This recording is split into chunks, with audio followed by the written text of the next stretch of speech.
When Israel is Mighty, an interview with Yossi Gurvitz. Now, we all know what rabbis say is the origin of Judaism. Moshe passed the Torah down to the elders passed the Torah down to the prophets, all the way down to the Talmud, and there were no changes. The central motif of the Jewish understanding of history is that there were no changes in the religion. In other words, what the rabbis are saying now are merely minor refinements of what the rabbis had said during the time of the elders, the time of the Mishnah and the Talmud. Now, first of all, the problem with this version of history is that it is completely baseless, and second of all, that it has a few historical problems, and these historical problems continue to this day due to the fact that Judaism as a religion has been frozen in time for the last 1,800 years. Generally speaking, rabbinical Judaism, as it appears in the Talmud, unlike what is generally taught in secular schools, the source of Judaism is not the Tanakh, the Jewish biblical canon. The source of Judaism is the Talmud. The people who wrote the Talmud are the ones who decided what books would be included in the Tanakh. What they decided wouldn't go in, didn't go in. So, for example, while the Catholic Church included the books of the Maccabees in its version of the Tanakh, Judaism did not preserve them, and in fact only the Greek version of them was preserved. Whether there were ever Hebrew or Aramaic versions of them is an interesting question, but only Christianity preserved them. The Book of Judith, the Book of Tobias, many other books, mostly dealing with the Jews of the diaspora, didn't make it into the Tanakh and were only preserved by Christianity. Now the Judaism that preceded the rabbinical Judaism was pretty much erased from history. In other words, there's not enough information to know what happened then. We know there were Sadducees, there were Pharisees. The Pharisees are the rabbinical Jews. There were Essenes. We don't know anything about them for certain. And the reason we don't know anything about them for certain is that when their enemies were victorious, the Pharisees established more than 10 religious holidays to celebrate their victories over the Sadducees. They simply erased them from history. So you have to eke a fragment of information out of a fragment of information so you can say, maybe it was like this, or maybe it was like that. It is impossible to know what really happened. What we do know is this: from very early on, rabbinical Judaism is a Judaism that hates humans. It defines only Jews as humans, only Jews who believe in the religion as humans. Okay, let's get this exactly right. It defines only Jews who believe in the religion and are men as full humans. And everyone else is some level of other that must be pushed aside or, in extreme cases, destroyed. Rabbinical Jewish law does not prohibit, okay, that's not accurate. Rabbinical Jewish law prohibits the killing of a non-Jew, but it does not punish a person for doing so. In other words, if you kill a Jew, even a Jewish woman, even the slave of a Jew, and here it is important to note that Orthodox Judaism has never abolished slavery, then there's a penalty that have to pay. It could come to execution, or it could be a fine. They didn't have jails. But if you kill a non-Jew, then you are guilty, but there is no penalty. God will punish you. And that is, how shall I put, a bit problematic. When you say something is a crime, but there's no punishment for committing it, then it is not really a crime.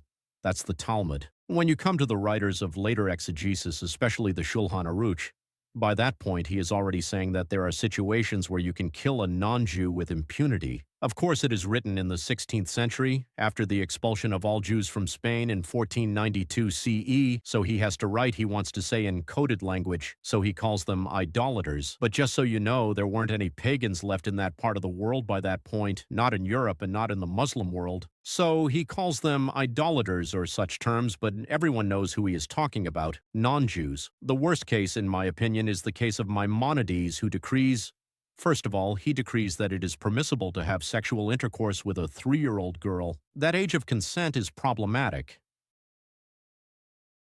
And second of all, he decrees that if a Jew rapes a 3-year-old non-Jewish girl, then the girl has to be executed. Her, not him, because she tempted him to sin. and for this reason you have to treat her like an animal that puts obstacles in a person's way. And he quotes verse about a bull or something like that. And the rabbis know that these parts of the religion that are misanthropic, that are discriminatory to non-Jews, pose a problem for them.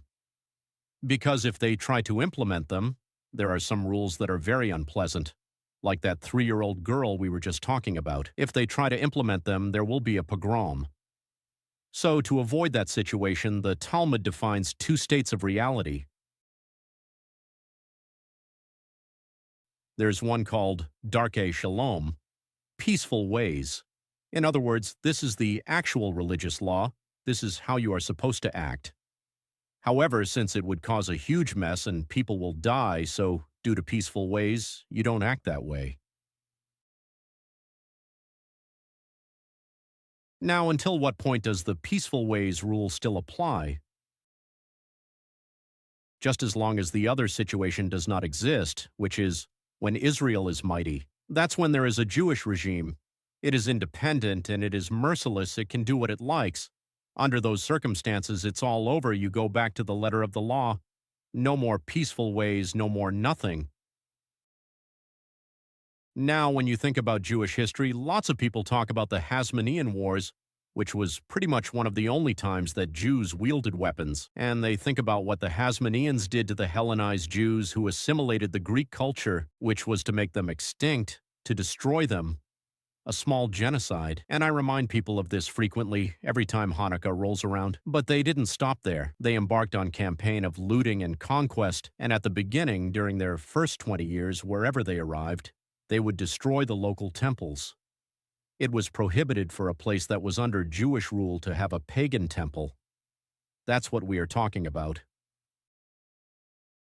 They also forced the Edomites to convert to Judaism on pain of death. It was a forced conversion, something we learn the Spanish Inquisition did later on.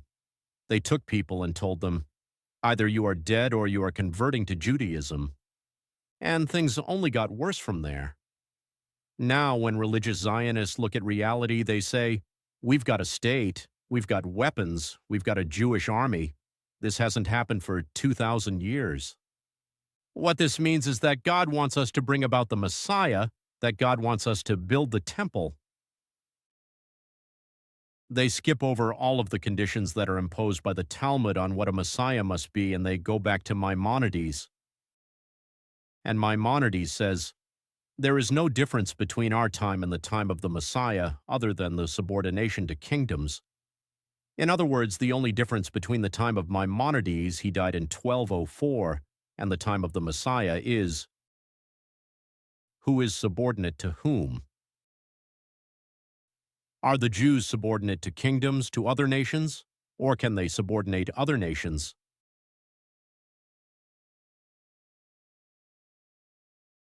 And that is how Maimonides begins his Book of Kings. He explains what the rules are for a king, what a king can do. It emerges from the belief that yes, there can be a king. You don't have to first have a temple. You don't need God to come down from the sky and point at someone and say, that's the Messiah. You can have a king, and if he is victorious, then he will also be the Messiah. And then you look at what religious Zionists are doing about this. They want a Messiah. They want him now. There must be cleansings. Religious law prohibits contact with non-Jews. Of course, the kosher laws prohibit you from eating with them. Other laws forbid you from treating them fairly. You are forbidden to return a lost item to a non-Jew, except in order to keep the peace. There is no prohibition on stealing from a non-Jew, except in order to keep the peace. You can't say hello to them unless there is no alternative, and so on and so forth. There are all kinds of prohibitions that are entirely psychotic, that are based on a religion of vengeance. Religious Zionists have a serious problem with the fact that there are any non-Jews here. The land of Israel is supposed to be only for Jews, so ironically they would manage to get along with the Muslims, more or less, if we weren't involved in a military conflict with them. Because according to Judaism, Muslims are not idolaters. Muslims believe in one God. They don't have idols, they don't have statues, they don't have anything like that. So, ironically, during the medieval era, Jews got along better with Muslims than with Christians. But what can you do? We conquered a territory populated mainly by Muslims, and the Muslims are fighting us, so those defenses fall away. And look, now they are starting to talk about genocide.